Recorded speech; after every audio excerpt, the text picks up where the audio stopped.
Hi. Earlier I showed you how to use Perl libraries. These I called Perl 4 libraries, although they are still in use, unfortunately, today. But these were mostly used in the era of Perl 4 that was ended 16 years ago.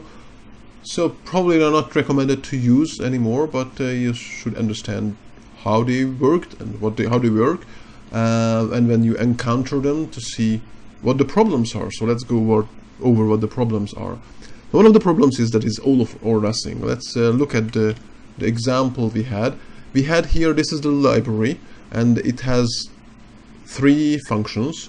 One of them is a helper function.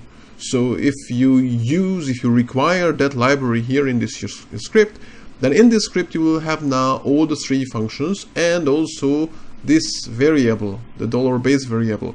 That was a global variable of the library, but now it's also part of your script. This can be good, can be bad if you have several libraries. One of them, let's say, deals with mathematics, like this one, so it has an add function, and another one deals with inventory, so it has an add function to add something to your inventory. And now if you write a script that calculates something and adds to the inventory, and then now you try to require both libraries, then you get 2 add functions.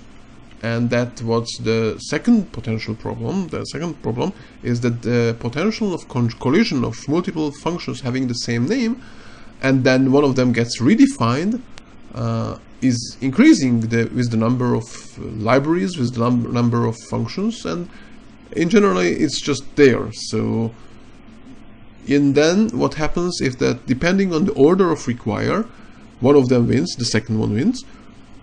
And if you change the order, then suddenly the functionality of your script will change, because now you have add as a computation instead of add as adding to the inventory. And Perl doesn't even warn you about this. Well, remember, this is Perl 4 style thing. There was no warnings, there was no use warnings and no things like this. So you don't it just silently does something strange.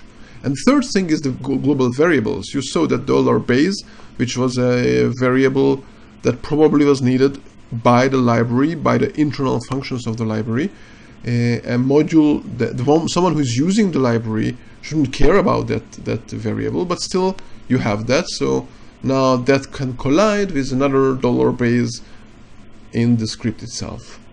So while Perl libraries were useful for code reuse, definitely better than copy-paste, their time is over. It has been over for 15 years now.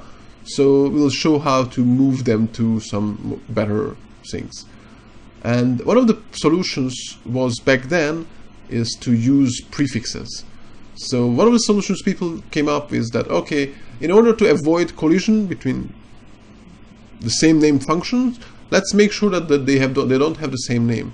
So when I have a library that deals with calculations or with math or whatever, then prefix every variable name and every subroutine in that library with some specific name. So let's say calc underscore, that's the prefix for every function, and that works for reducing the collision. You still have all the functions in the main subroutine, which is less problematic now that you avoided mostly the collisions.